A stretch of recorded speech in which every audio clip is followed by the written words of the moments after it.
Hello and welcome to the Magic of Podcast with Paul Rothman. Today's guest is someone who, I always say this, but I am genuinely excited to have on. This is a wonderful actor, magician, performer, creator, musician, someone who really delves into the creativity and the cross-pollination between arts, which is something I'm really fascinated about. And this is the wonderful Rob Zabrecky. Hi, Rob. Hey, Paul. Thanks for having me today. Oh, thanks for being on. I came across you originally. I don't know, actually. I probably knew of you for a while, but the time that I first saw you, and you had a really strong and lasting impression, was in London at the International Magic Convention, Ron's Day.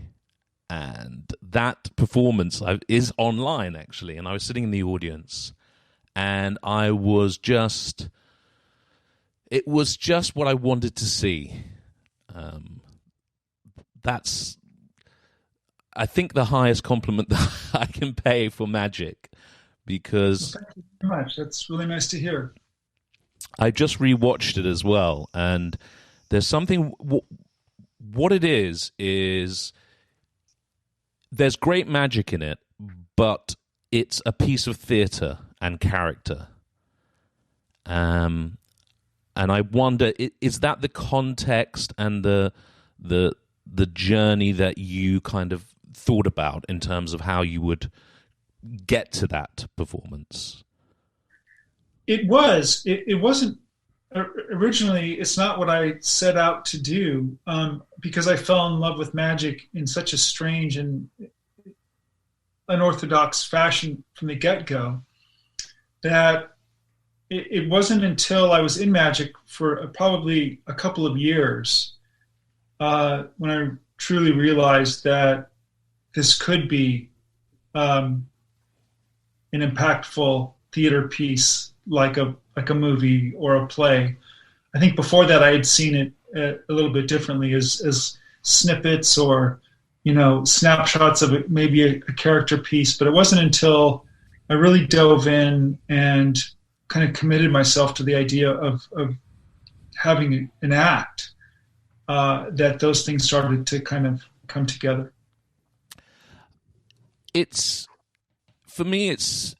I think it's clear that the journey, from watching something like that, that's not something that comes across as coming directly from magic, and knowing a little bit about your history. Magic was something that happened a lot later for you? Absolutely. I was in my mid-20s when I literally walked into a magic shop because there was an air conditioner outside and it was an extremely hot day on the street. So, I could have wandered into a shoe shop or a post office or, a bakery or anything, any public outlet that had an air conditioner, but it just so happened to be a magic shop. It was literally that type of accident. And so you walked into a magic shop, and then what happened? Why? Well, why? Why was because I was, like I said, it was a hot summer day, and I was on the east coast of the States. I was in Baltimore, Maryland. Right.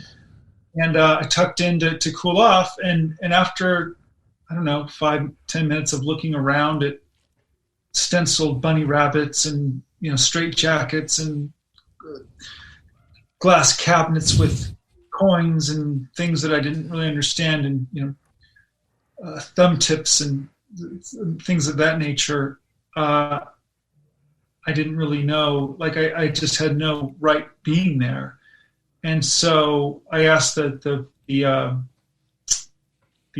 person working behind this counter if there was something that I could see and maybe perform at a nightclub down the street where I was actually working as a musician. And much to my surprise, he reached in his jacket pocket and pulled out a little silk handkerchief, and he put it in his fist, and presto changeo, the handkerchief vanished, and to two things happened to me. Number one, it was a miracle. I could not believe where that handkerchief went. It was truly astonishing. It was very well done, and I had no idea where it went. And two, that it was for sale. That for $10, I could buy this apparatus and silk handkerchief and have my way with it. So I did. That's really funny, because I sort of became sort of professional magician at about 30, 33, 34, something like that. So, I find that an interesting similarity, and it was because I was doing a play at the time. I'd liked magic as a kid, and I demonstrated it when I was like 19 for Marvin's Magic. But for me, that was always a sales job, selling magic. The initial thing was like, oh, you liked magic, go and sell magic. But then it was a sales job. But I was doing a play, Midsummer Night's Dream, and the puck did the potion into Tanya's eyes, and he used a handkerchief, which he vanished as the symbolic gesture of that. And I remember him showing it to me and thinking, I don't know how he did that. I think I remember. I can't remember. And that set off a chain reaction as well. So I find that. Wow. And yours even later than me, in your 30s, which is interesting. But I think, having that bug maybe when you were a kid, it maybe revitalized it in a different way. For me, it was the exact opposite, where I think I was in third or fourth grade, and there was a school. There was an assembly at my school in Southern California, where I'm from, and I was brought on stage by Ronald McDonald, a McDonald's character, who was telling the kids there to give this talk about eating well and being upright citizens and all that jazz. And for some reason, he brought me on stage. He selected me, and I was a very shy, awkward kid. And he put a piece of paper around my head and made a cone and poured evaporated milk into my head, which did nothing but completely mortify me and make me wish that I was dead. So,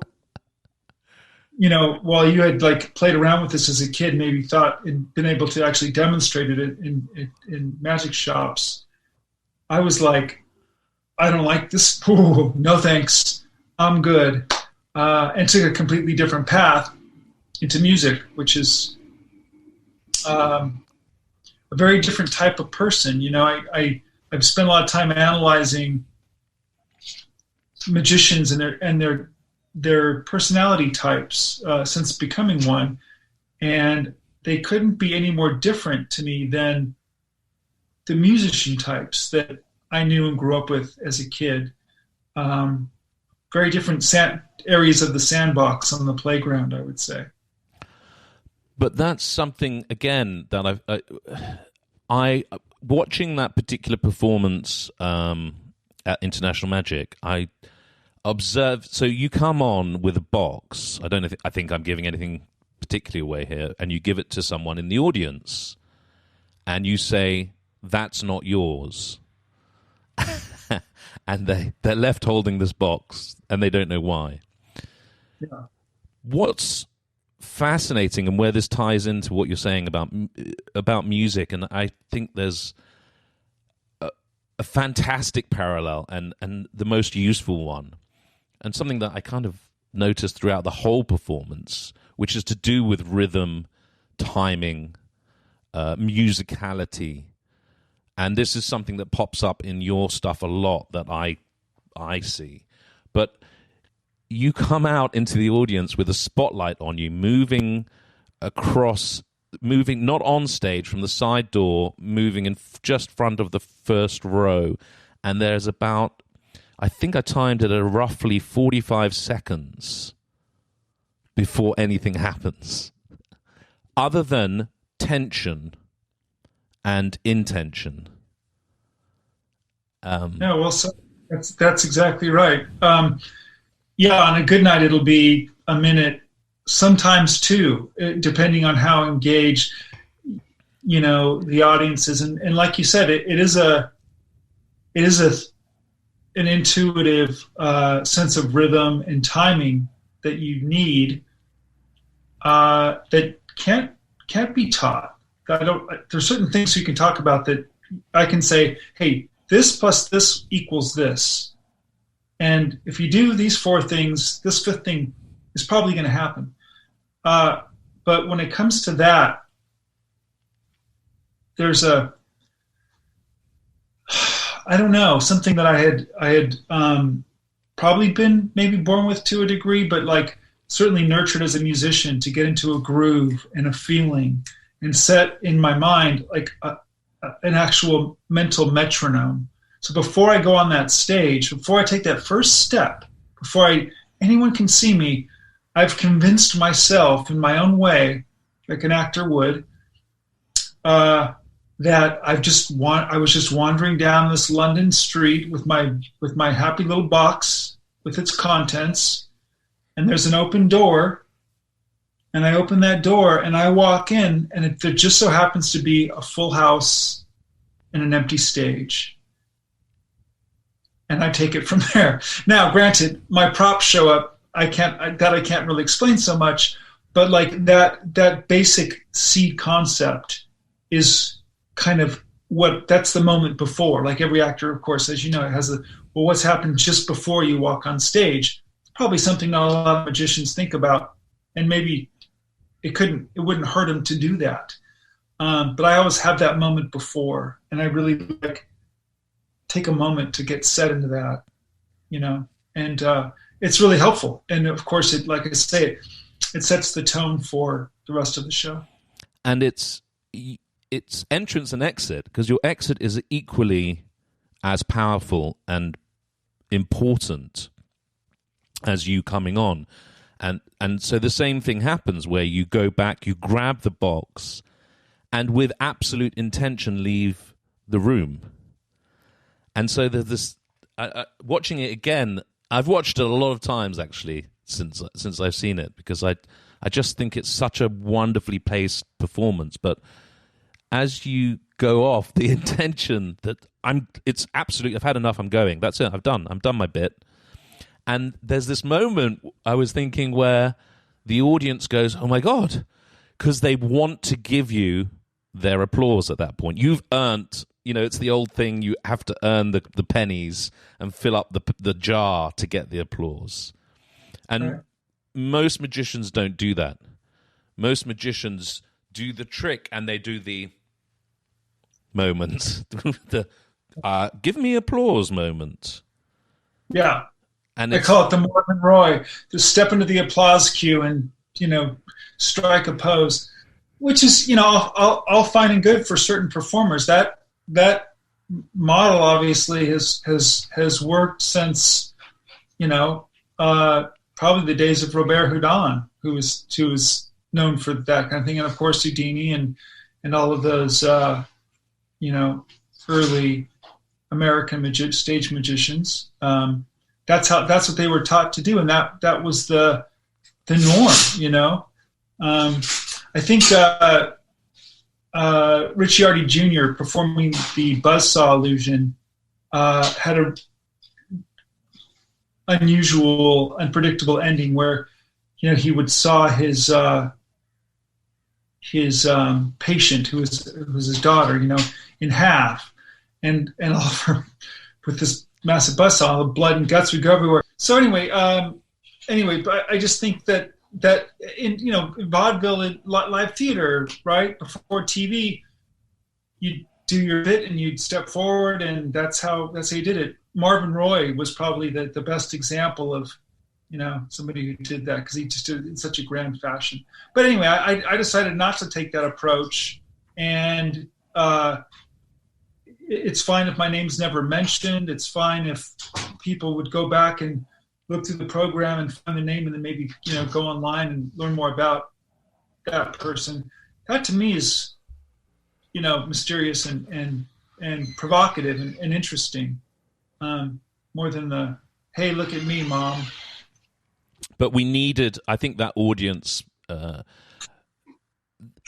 Again, there's a timing of, oh my God, he's just gone. And then there's this moment where there's just enough time for you to come back on, receive the applause. And it's interesting because your whole body and face is no longer that person. It's now the actor as actor rather than the character, because the character didn't need it. Right. And so and oftentimes that's how the show ends, where it's in character and it's back out the door, and that moment doesn't happen. For some reason that night I chose to take a slightly more traditional finale or a curtain call. Yeah. But I think they're both fun. It's such a joy and a gift to be able to do your act in the first place, let alone jump on a plane and do it across the pond in the great country of England. But I think you have a very translatable psyche and a translatable frame of darkness, I'd say, that kind of ironic, and it's hard to actually put that into words, but it's something that I think the British audience really understand, really take on board, that kind of black humor. There's that dark humor in it. I agree. I really felt it that night on that stage for that audience. There was a certain something special in the air, and I could feel it. The moment I walked out, I could feel that.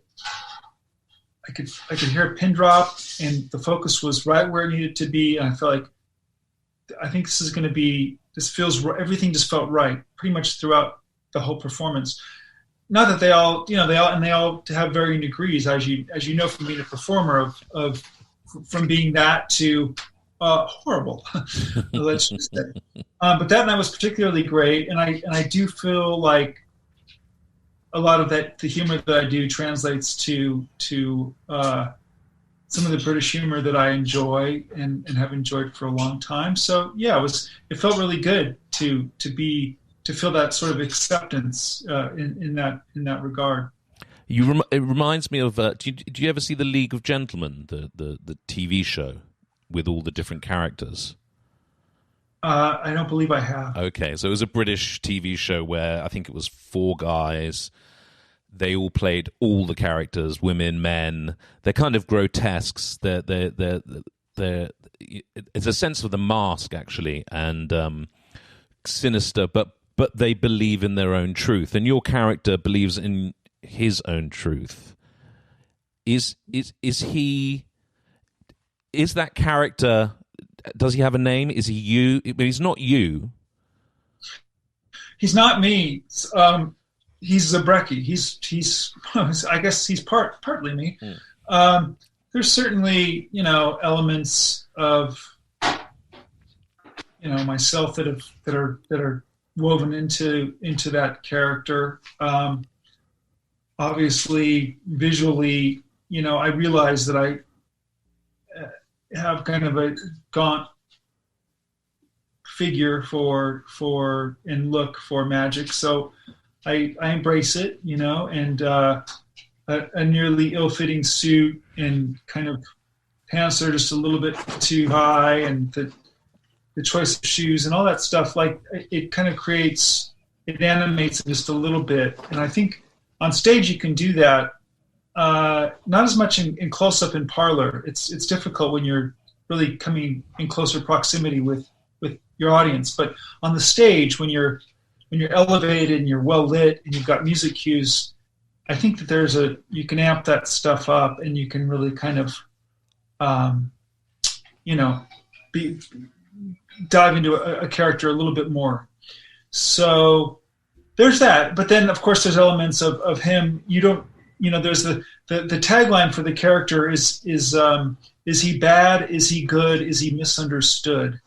And of course, the other tagline is, this is the Zabrecky character sees beauty in the darkness. He's always looking for, beautiful things in strange and, sometimes dark places.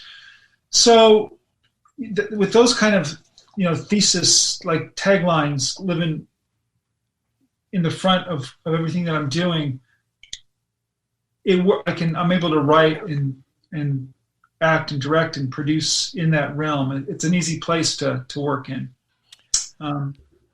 Yeah, definitely not all me. No. But of course, go on.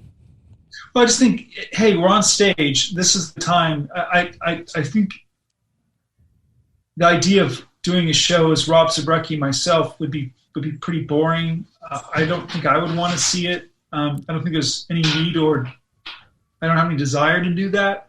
So I think when we're on stage, it's time to amp things up and experiment and be people that we dream up, and whether they're ghastly or grand or whatever ideas we have.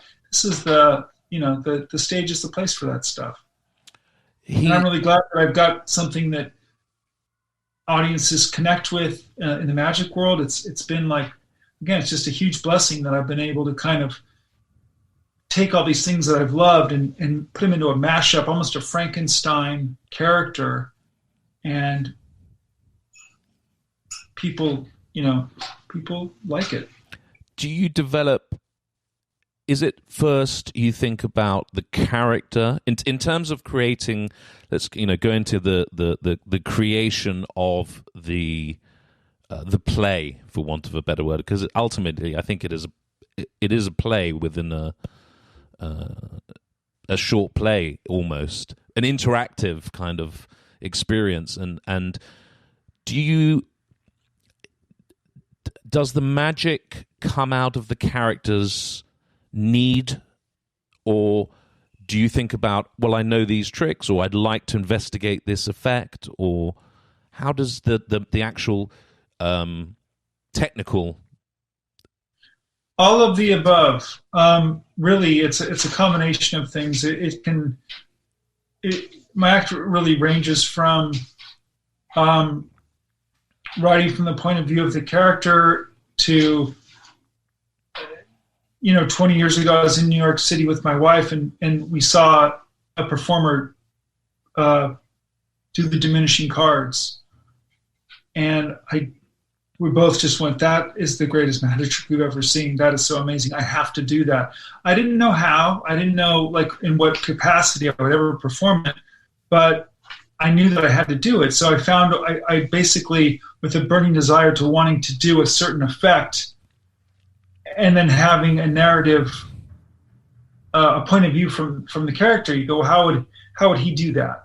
Mm-hmm. And of course, which in his way, he just wants to dance, and the trick kind of comes along with doing the dance. Like it's dance and then the trick.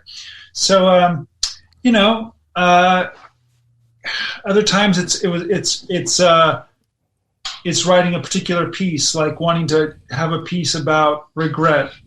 For example, there was a bunch of years ago, I wanted to work through some stuff, and I thought it'd be nice to have something in my act about regret that it'll be a little slightly cathartic. It'll give me a way to kind of work through this thing, and of course I tweak things, and it's not exactly on the nose of what my true source of inspiration is from, but it's enough for me to kind of get the gist of this concept of I'm going to work through a piece about regret, and now I have a piece about regret. So I kind of look at it like there are these puzzle pieces. You want to, I think, having an act, or like we say, almost like a little play.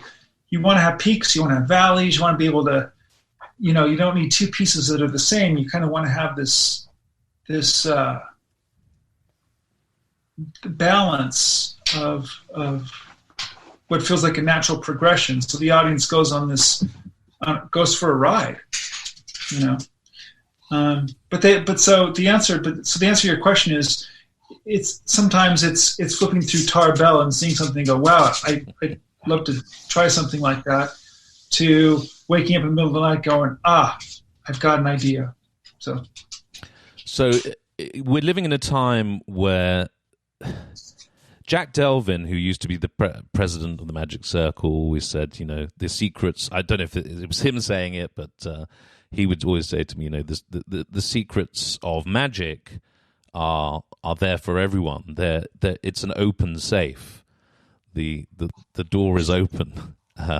You just have to know how to go in and take them out. It's hiding in plain sight, the secrets.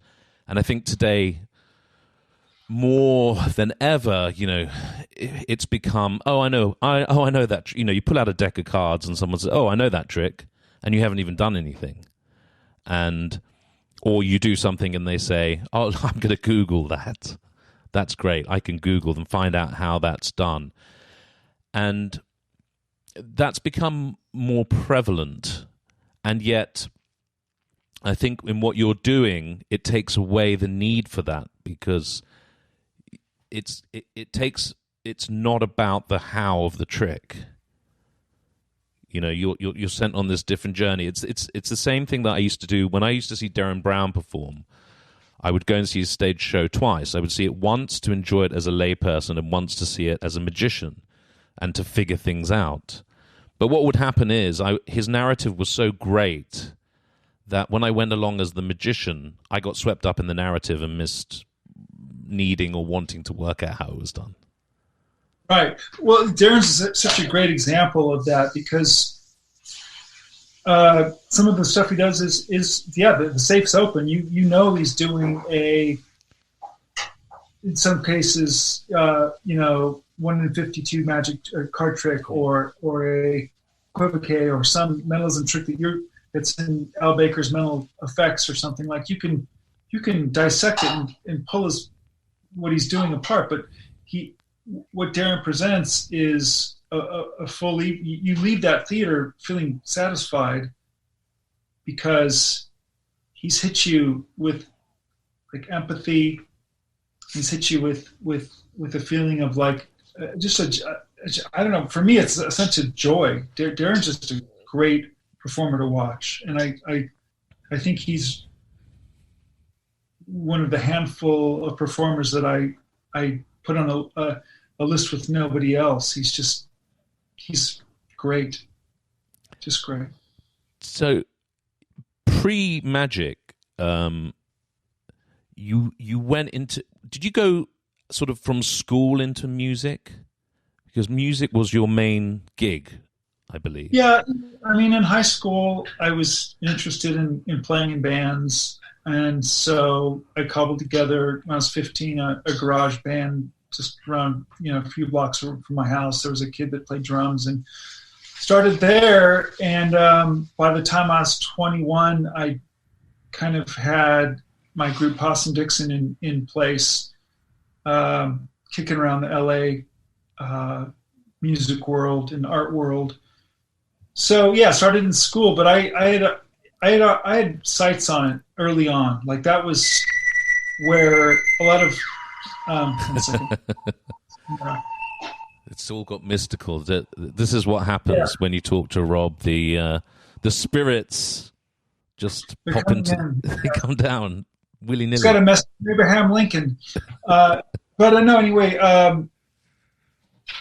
Yeah, so I think where a lot of magicians played around with magic as kids, I was interested in music and thought that would be my path. I really was convinced there was nothing else for me to do in this world except play music, and which is weird, because I wasn't particularly gifted at it. It was there was no I certainly wasn't any prodigy, or there was nothing particularly great about what I was doing. It was just like, I wanted to do it so bad. I made it work. I got a band together. Who was inspiring you? Who were you into? What made you go, yes, that's what I want? Yeah, I would say, the rock of the 70s really was was the thing. I think a lot of post punk and punk really kind of guided this light that, you know, you can find your voice and a vision and do anything that you want and make it your own sort of thing. And that ethos was something that we carried through at least the first few years of being together. You know, I think eventually being on a record label and touring and sort of going through the machine of, in some ways, a corporate rock world. You know, there's people to talk to, and if you make a record that doesn't sell, you're in a conference room with people going, "Hey, you got to sell more records, so why don't you go write a few songs with, you know, Fred Schneider from the B-52s or some of the Go-Go's or whatever to kind of give us some gravitas or you know, really, you know, up the game a little bit." So, although our origins were you know, steeped in, I would say, for lack of better word, punk, and I'm not talking about spiky-haired mohawk punk. I'm talking about the punk of the Shags or the New York Dolls or Velvet Underground or, you know, the CBGB type bands that Talking exactly. Heads and Talking Heads, Suicide Blondie, Television. There's a whole. I mean, the list goes on and on. It's a deep well, and it's a rabbit hole that I'm weirdly nostalgic for. Just identified with that time and place so much that I wanted a band that had that spirit of that. But they had that. The Police came out of that. Those players. I mean, interestingly, I was watching something on Talking Heads, who I love, and I was on one of the podcasts talking to Magnus Fines, and a couple of tracks that he just wrote. There's a real Talking Head sensibility, and that sense of what punk meant, and again, not the Sex Pistols punk, but this kind of bigger creativity, I'd say, bigger picture of. Well, yeah, I mean, it was a group of artists and people that weren't all musicians. Yes. That they were a lot of these people were visual artists or painters or they came from different areas in the arts and went, hey, we want to have a band. We don't have to be good, but the idea is that we're thinking for ourselves and we're doing this for ourselves, and that is what kind of triggered the idea of really wanting to have a band that had a sort of its own kind of vision, its own look. Our flyers had a certain look to them. Our records kind of had a general, you know, cohesion to them, and that was all inspired by, you know, the punk thing, which is really good. Of course, you could trace that right back to the Dada world, the Bauhaus and stuff that's happening in Berlin, all that, you know, early kind of stuff that was happening globally. That was just people were sprouting out and thinking on their own and coming up with some really interesting far out stuff. Just, I can't get enough of that. And I brought that to magic, you know, when once I kind of figured out that my music dream had hit there was a roof to it for me. I didn't know it was coming. It came, and I went, I don't want to do this anymore. Meanwhile, I've been bitten by the magic bug, and I went, I don't want to do this. I want to do this. And I got to say, becoming a magician was probably the most punk thing that I've ever done, because taking a left turn like that from especially where I'd come from, little music community in LA called Silver Lake. This is in the late 80s, early 90s, and then still very popular today as a cultural ground. It's still very prosperous. It's continuing to grow, and it's really become a staple as far as cultural activity for the arts. And what am I getting at? Anyway, leaving that and going, okay, I think I'm done with music. I want to move on. I want to become a magician. People certainly didn't. No one was rooting me on, other than my girlfriend, is now my wife, and one or two friends who were kind of like laughing almost behind my back, going, "Oh, he's into magic now. Oh, where's this going to go?" There was nobody. It was just I was like suddenly charting, new territory artistically. There was no magicians that I thought, other than, of course, I love Penn and Teller, Ricky Jay. Hadn't known about Darren Brown yet, but like thought Doug Henning was cool. I don't know. I just I found my own way, and that was a very, like I say, a very at heart, a very punk thing to feel and to experience and to kind of imagine, But it was also, there's a couple of things here that I want to kind of ask you about. So one is that ceiling in the music and what that was, and what turned off, what was enough. And also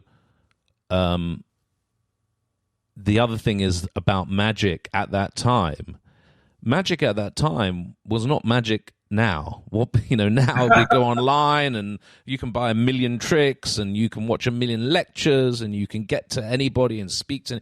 Then magic was in books. It wasn't even videos. I mean, it was barely videos maybe, but it was books, or you had to find a mentor, or there was a serious amount of commitment and legwork involved.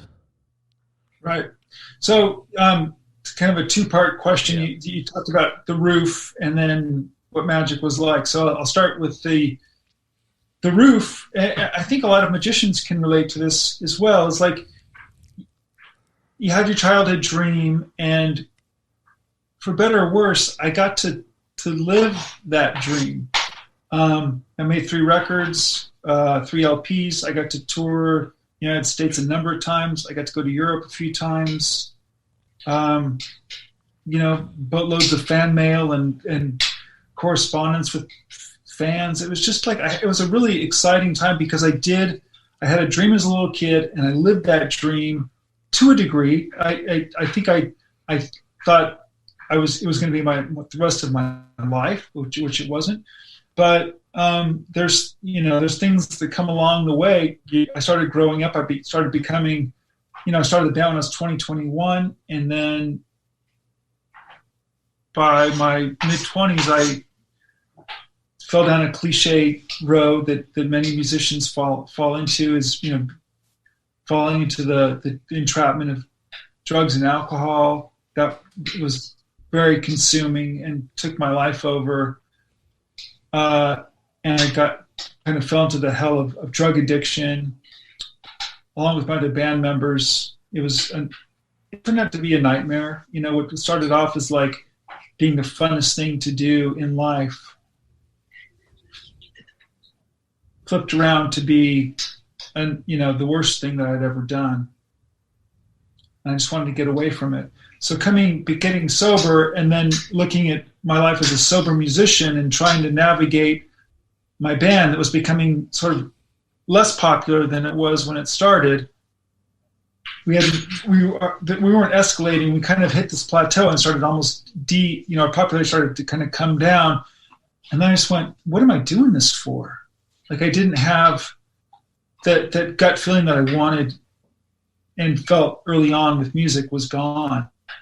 So that was it. That was hitting the roof and pulling back, going, holy shit, I'm out of here. I don't want to do this anymore. What brought that recognition on of it being addiction or the need to change? Well, the need to change was life or death. And I wasn't just I was not a casual user or drinker. I was, a blackout drinker and a habitual drug user. So my lifestyle was not going to probably sustain a full life. Like, I was probably on a death trip. Many people around me would definitely co-sign that document. So it was kind of I had to make, it was like I had to make a change. It wasn't like, oh, I think I'm going to just sober up now and just get my shit together. It was like, no, I kind of had, there was a certain number of life experiences that happened where I really had to, something big had to change. And lucky for me, magic was there to kind of, you know, give me something to hope for artistically. Is there someone that tells you this? Is there someone that puts the mirror up to you? I mean, you know, it's not. Are you an addictive personality? Are your addictions transferable? Or, yes. Yeah. Oh yeah. Oh yeah. I'm an addict. I mean, I'm an alcoholic. I'm an addict. That's something I say with no shame or you know, I don't really have any feeling about it other than I acknowledge it as something I got to look at every day and try to work on. And I've got to, you know, I just have to know that for the way forward, you know, I have that gene, that thing. So then with an addictive personality or gene do you have to find a positive outlet for addiction? So then, or is there also a danger in addictiveness in the things that you like or that are positive to you? You have to be careful, even in the positive things, being too obsessive with them. I mean, I try to check and balance everything. I try to wake up every day and you know, think about my place in the world and how what my desires are to live and what I need to do to kind of make the week work, let's just say. And then, you know, I spin out and work on something that I'm writing, and it'll, you know, a few hours will pass, or I get stuck on a train and I can't take my mind off this thing until it's accomplished. Mm-hmm. That addictive personality came in very handy when I got into magic, because I realized first thing, I didn't do it as a kid. I got to catch up to all these guys who are really good. And if I want to be as good as Penn and Teller, or I want to be as good as, you know, XYZ magician, I have to think about this stuff all day. I got to go to sleep thinking about it. I got to wake up thinking about it. And I did. And I think that was a very healthy way, because I was heading towards very positive goals. And they weren't goals of like, I want to be a famous magician. That wasn't really ever it for me. But I created these things to artistically kind of feel good about myself, and like I was contributing something, you know, satisfying. So yeah, now it's different things, and it's still, you know, largely, you know, magic and things related to the acting world, and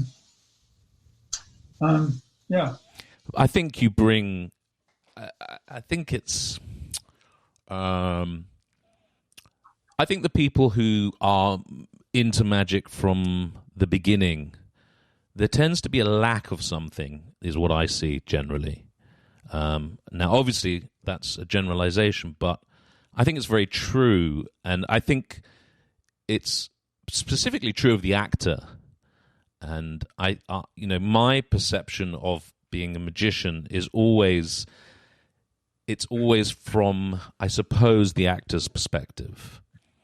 And, you know, just going back to the idea of your entrance and exit, it's a Stanislavskian idea of, you know, coming on stage left, hit center stage, accept the applause, and exit stage right. That's what I used to teach when I would have students teaching drama. That would be an exercise. So you're going to enter stage left, hit center stage, accept the applause, and leave. And it was one of the hardest exercises they ever did, because it was all about existing in the moment. And also, like you said about coming on, and, you know, I've come on from the street and I've entered this theater, and having this story that begins before you enter the stage and leaves after you enter the stage. And so I think magicians there's that sense of lack of worldliness, and I think we can talk, even in the political sense, and my sensation of America, and a lot of what I see in America is a lack of worldliness.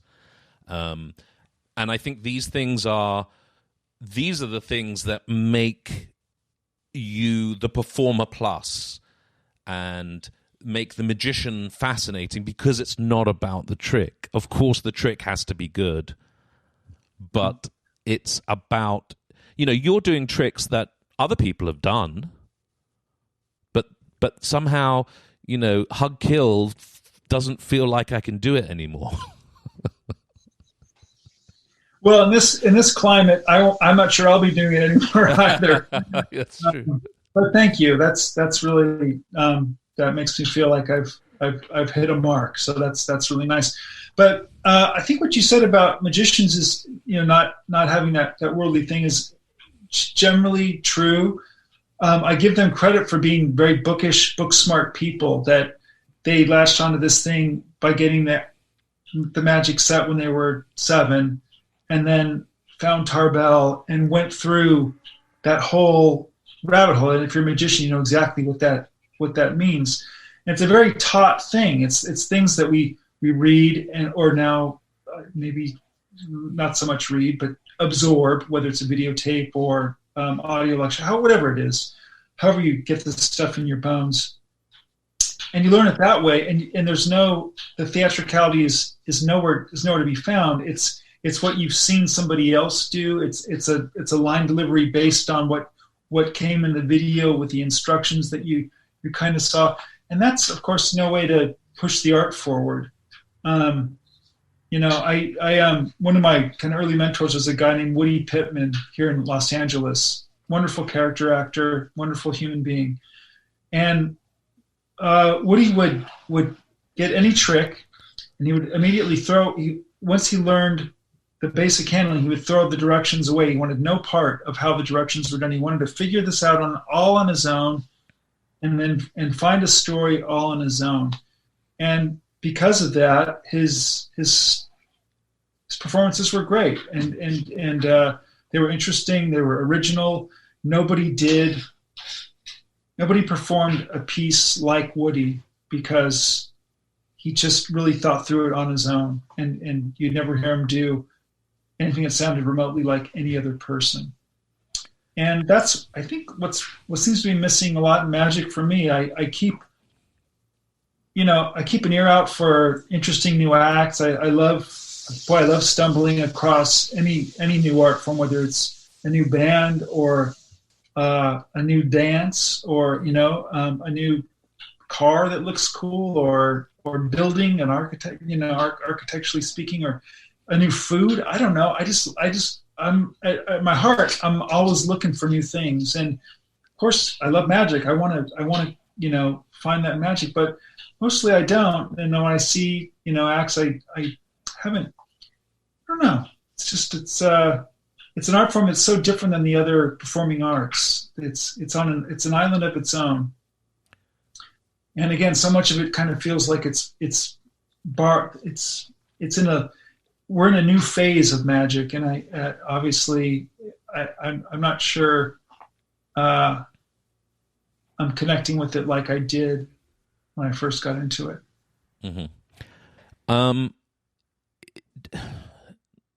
Send off a whole bunch of thoughts here, but in the magic, your journey in magic as well. I mean, we have to go into the magic castle, because that's immensely important, I believe, in your life. Huge. How did that come about, and what does that mean to you?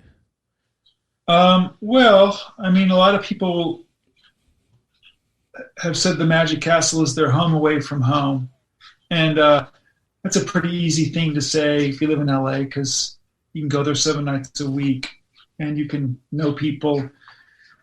But my goodness, for me, it's such a part of my life.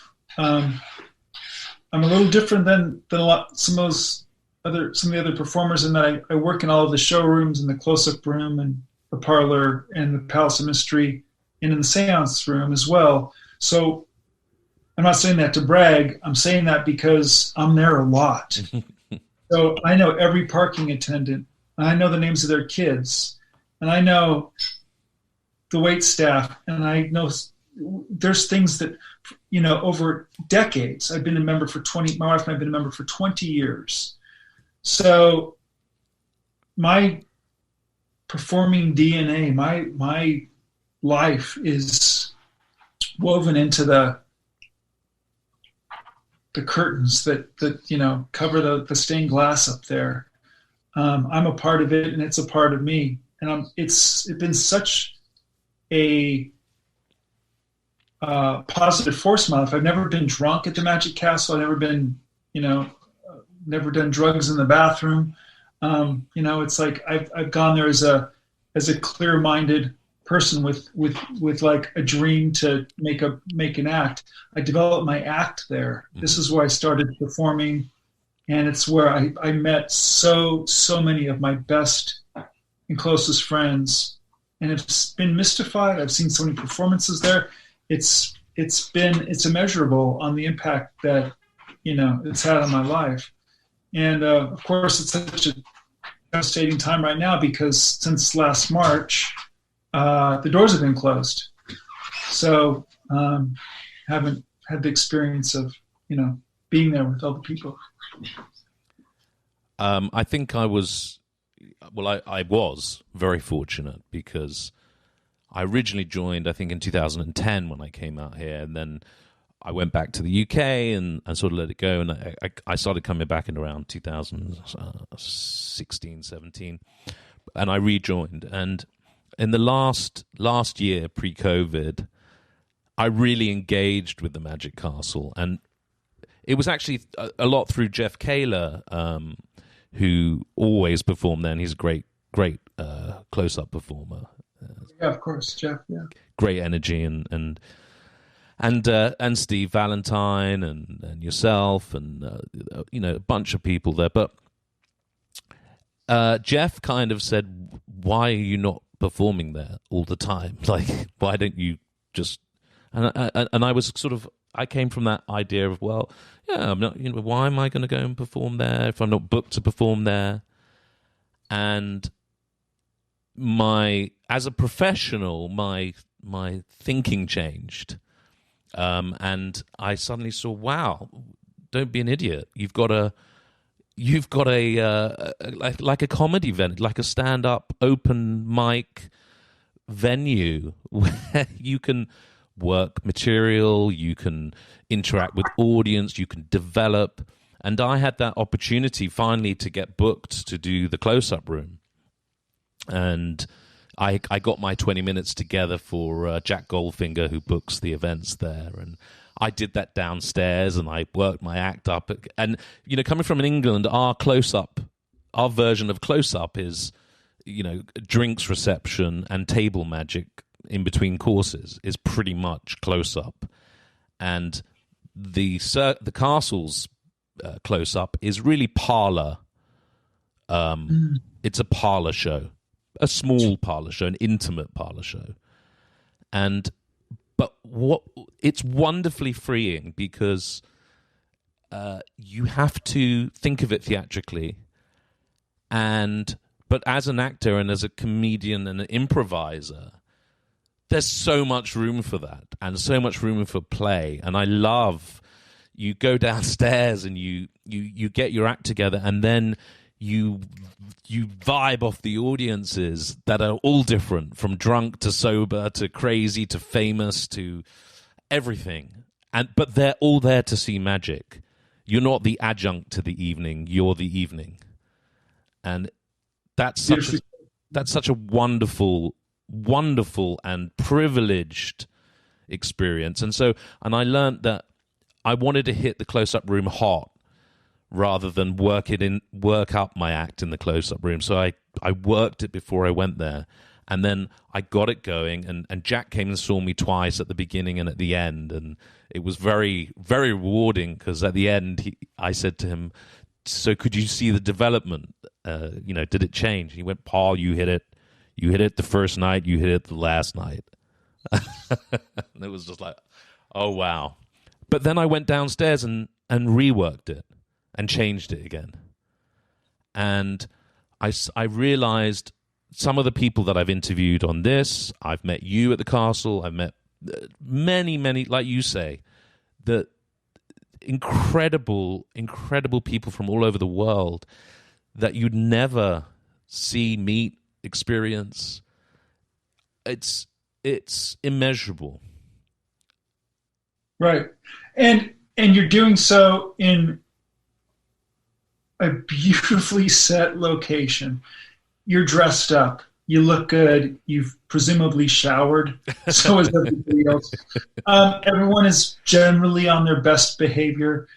That's the place. There's no other place like it. I've traveled around the world, and everywhere I go, from Tokyo to New Zealand to Oslo, people will say, "Tell me about the Magic Castle. What's the seance room like? Is it really this? Is it really 7 nights a week?" Because there is literally no other place like it, and I've never taken it for granted. I've always known that it's how great it is, and you just saying it now is just another reminder that I miss it. I miss it dearly. I miss the community. Miss the parking staff guys. It's the whole thing, It's a whole package. Yeah. It's been a wonderful experience, and just to touch on what you said about having a place to, first of all, work your act up, get it to where it needs to be. 7 nights a week, you can do 3-4 sets a night if it's not too busy. There's no other place you could do that for an audience that is there to see magic. They're captive. They're there. They're coming in. They want to see you be great. You want to be great. It's like everything's working together. And then when you get booked, you're in a very ideal atmosphere. People are seated. They've had their drinks. The room is quiet. A host comes in. You get a formal introduction of your choice. The model has been used in a few other places. I know, there's a few other venues. Chicago Magic Lounge has a similar template for close magic, and in Louisville, Kentucky, Nashville, there's House of Cards, where my good friend Joy Martinez is the GM there. And so there are a few other places, but I mean, let's face it, you're in Hollywood, California. You're 2 blocks from Hollywood and Vine. You're in a Victorian mansion. It cannot be, any number of show business, moguls can come in that you maybe greatly admire, come walking. It's just unbelievable. Talk about it all day. What? So you're also an actor, and do you think? I mean, there was definitely a time where being an actor. Well, I remember in England, and I think it was. I'm told it was the same here, actually, but I felt it there a lot, and still do to a degree, that it's, well, are you an actor or are you a magician? Well, I'm both. Yeah. What's the last acting job? Oh, it was a while I didn't do, but I've been doing some magic. Well, and it's this kind of sense that you can't walk and chew gum at the same time, and yet I think that being an actor and a magician is a wonderful mix. And what we were talking about, those additions, being a musician, being an artist, going to an art gallery, listen to songs, being affected by your environment, and then translating that into your magic act or into a script that you read, bringing your life with you, is really important. Do you think the Hollywood world is open to that now? No, not really. I mean, it's been certainly been a stigma for me in certain ways where half of the acting jobs that I've got are from people who've come to the Magic Castle and they've seen my Zabrecky character and they said, "Hey, can you do that on our TV show? Hey, can you do that in our film we're doing? Hey, can you do that in a commercial? Hey, can you do that in a print ad?" And any number of sort of like acting related things. And the answer is always yes, I can. And then you show up on set and you're the magician / actor. And hey, and do you think between takes you could show us a little something? And over time, I've become very stern and firm in my position that I go on any acting set and I'm there as an actor, and that is it. And oftentimes, as with the internet, you get people look you up. You show up on a film for, a couple of days, and people are like, "Hey, I read it. You won some awards at the Magic Castle. Tell me about it." And frankly, as much as I like to think of it as myself as someone like Ricky Jay or someone that awesome who could wear a few different hats very well. I still feel like I'm proving myself as an actor because it's my latest endeavor. Got into music, got into magic, and now I would say I'm into, as far as like obsessively, it's becoming a better TV and film actor. That's my big goal in life now, is to sort of find my way onto a show, like a reoccurring character on a TV show, or something where I can kind of continue to work consistently in that field, because I know I haven't mastered it yet, and I feel like because I've performed having performed with Magic Castle so much, I've also performed for a lot of celebrities, so they know me as, "Oh, Zabrecky, he's a great magician. He does some acting too," and it's kind of like it leans almost in the other direction, where I'm trying to like balance it in a way that I think Ricky was a perfect example of somebody who balanced his acting and magic really, really nicely. He was revered in both camps, and I feel like I love my place in magic. I wouldn't trade it for anything, and I've worked hard for it, and a lot of it I just fell into, and I'm very grateful for it.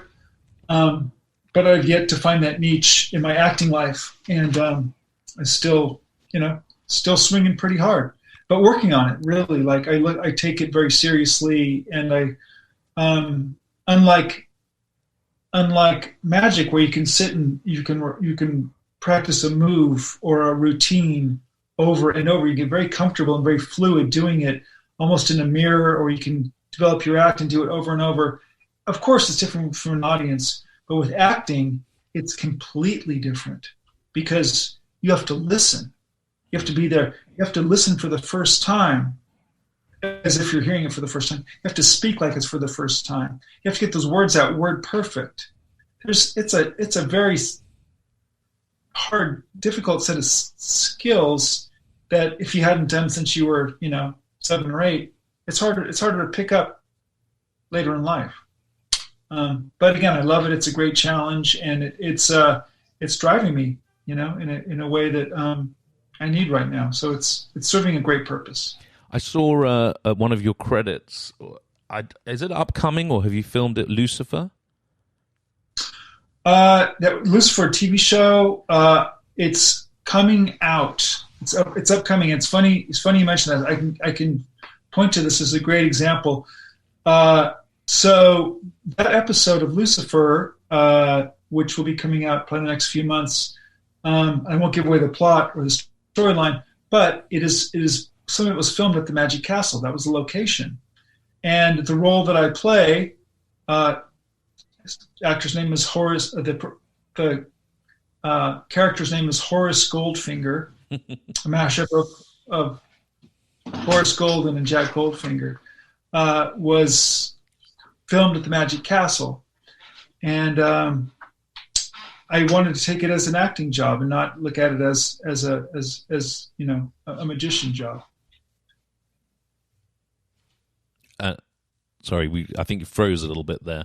That's all. Just it was just coincidentally shot there. Right. Okay. Some of it. Yeah. I'll look forward to seeing that. So developing now, I think that's really interesting. Being on set and not wanting to perform as a magician. It's kind of the Andy Nyman, Darren Brown story. I don't know if you know that Andy Nyman was offered to be Darren Brown originally. Yes. And turned it down because he didn't want to be known as that person. He wanted to be the actor. And, is a fine actor. And I saw him in Fiddler on the Roof last year in London. Oh, right. Oh, but I bet that was great. Oh, yeah. It was stunning. And we were in the front row, and it was slightly the stage was protruding into the audience, and it was just amazing. I bet. And I think the world of Andy, and I think he's another person who's done a really great job. And yeah, he did. I think he made the right choice because, let's face it, there's only one Darren Brown, but there's certainly only one Andy Nyman, and I would be just as happy to watch Andy in Fiddler on the Roof than I would see him demo his latest trick at a magic convention. Yeah. So moving forward into, hopefully we're moving into a more positive time. I mean, there's it's difficult for sure, and it's going to be difficult, but I think there are some signs of hope in the air.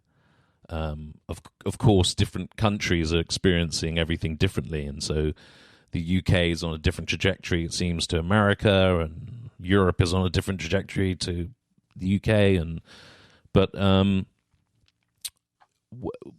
what do you foresee? I mean, there's been a movement to this sort of online magic, these Zoom shows, which I personally find very difficult. I mean, I understand it, and I understand the need for it, and maybe it will develop into something else, which it possibly will, and grow, but as a magician, it takes away, for me, everything that is about being a magician, which is that interaction. It's that improvising. It's the same as acting, actually, because I believe that you improvise between the lines. If the lines are set, you're always improvising, but it's just a finite improvisation rather than it's just that intangible improvisation. But certainly as a magician, you have to be able to improvise and deal with the moment and be in the moment. And that's a real acting thing. And I don't see that with the Zoom shows. And the other thing that's been developing is this whole Instagram magic, for want of a better word, fake. And I mean fake in the sense that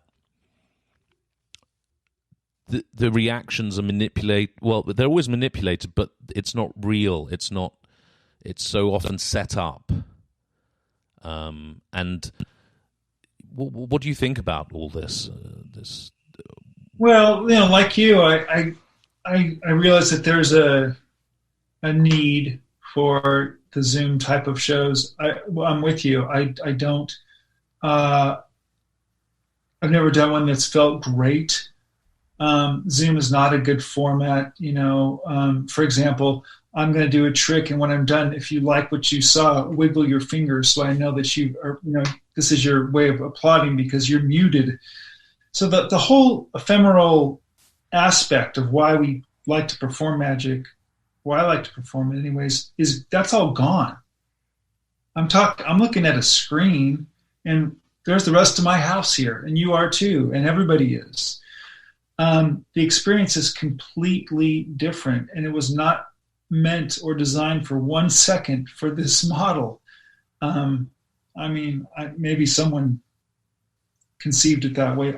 I never did, nor do I want to think of my act in terms of this performing for this little box. So I don't know. Yeah, I think it's, we've got to be open-minded. Sometimes I get inquiries to do these things, and when I do concede and try to make something happen, I try to make it as theatrical as possible. I try to create a setting and light the space to give it a flavor that is not just, I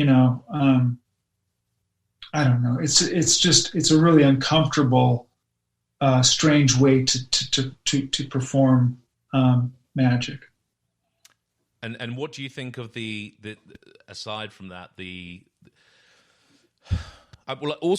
I think it's allowed a lot of people who I don't see as performers and don't have flight miles, haven't done the stage time, and they're performing, and I think that's dangerous for magic. It's a bit like anyone can have a website that looks beautiful, but you don't really know if they're a great performer. And right. I have no control over that stuff. I generally turn away from it and focus on other things. I hope it's not the way of the future. YouTube stars, all that. I don't know. It puts me in this I'm in midlife zone, and some of this is the next wave of people that are proving themselves through videos that are this small, that are, rigged in ways that I don't really connect with. So it's not something that I spend a lot of time thinking about or, certainly watching or paying much attention to. There's a wonderful reality though, and you've obviously experienced it. And it's that quote that you get from someone when you do a trick for them or they see you on stage and they say, I've seen magic on television, but I'm seeing this here live under my nose. I don't know how. And oh my God, I felt this thing. And it's that transmission of feeling. And it goes back to that art of astonishment, Paul Harris, that word astonishment. It's so wonderful. Totally agree, 100%. As I said earlier, I think magic is an ephemeral art form where you need to be there to feel, to see, to smell, to touch. You physically need to share that space to experience magic properly. Anything short of that is not really what it was designed to be to me. You've also written a book that came out last year, I believe. Strange Cures. Correct. Which is available on Amazon and all good booksellers. And it's a memoir of your pre-magic life, would that be? No. Well, I wouldn't say pre-magic, because it does go up into the point where I went to the magic store. I bought, I got sort of rounded up my first handful of tricks, had an act briefly with my wife, and then it was right at the beginning. So not really pre, but it opens, it takes you there, and you see the whole journey up to that point. But my magic life hadn't even started. It was up until age 30. And so I've been in magic for about 3 years. So about 3 years of magic, but maybe 3 chapters out of there's 27 chapters. So a small portion of the book is dedicated to that, those moments.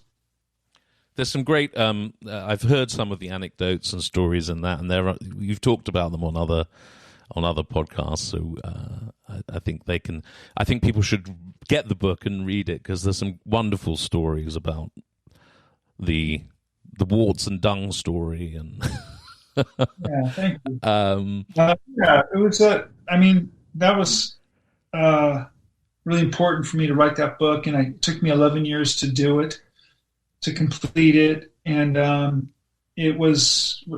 I'd call it my greatest art project to date.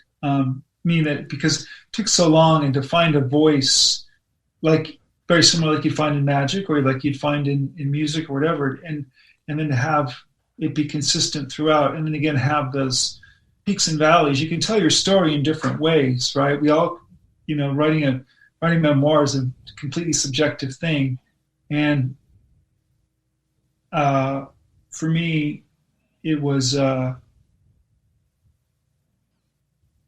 hard. It was really hard to do, and it was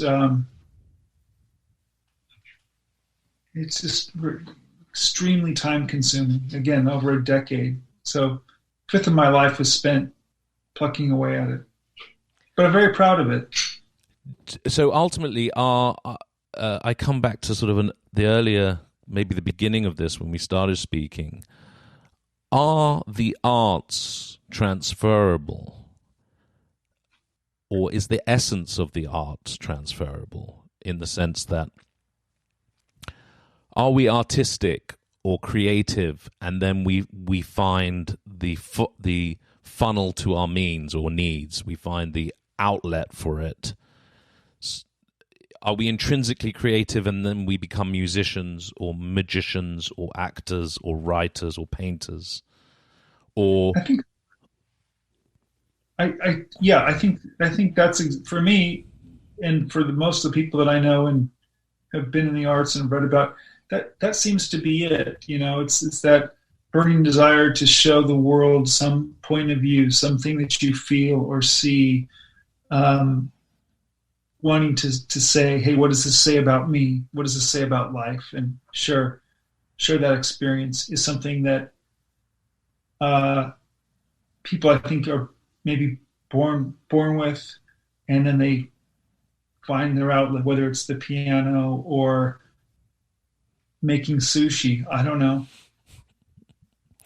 And kind of to finish off, I think what is the future? I mean, in the positive sense, what's your next move? What's your next development? Are you developing your magic stage persona act? Does it change, or is it just about acting, or is it bigger? Is it a few things?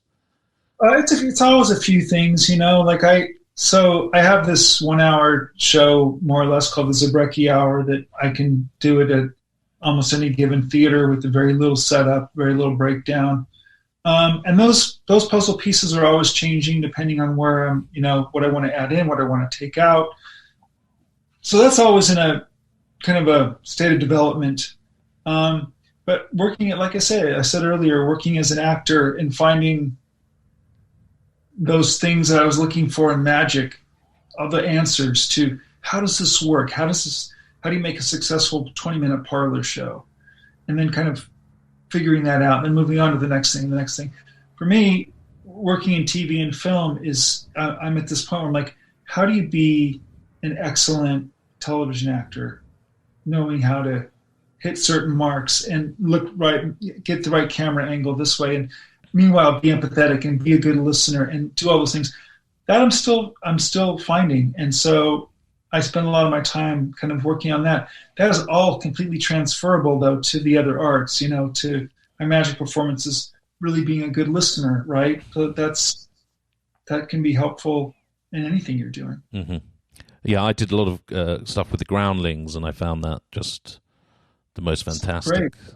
Yeah, I mean, I'm a big advocate for training of any kind. I think you should always be learning and growing, and of course, never quit or give up. It's always, these things are here to make our lives better and make us, give us a means to share, hopefully, interesting things with the world. Well, I think that's a perfectly optimistic point in which to end on. Rob, it's been really fascinating, and uplifting to talk to you today. And well, thank you. You as well. It was a pleasure. I just looked at the clock for the first time. This zipped by. Thank you very much for having me. It was a lot of fun. Well, I look forward to seeing you in person and being able to hug and kill you. Likewise. Thanks very much, Rob. I'll end it there. Cheers.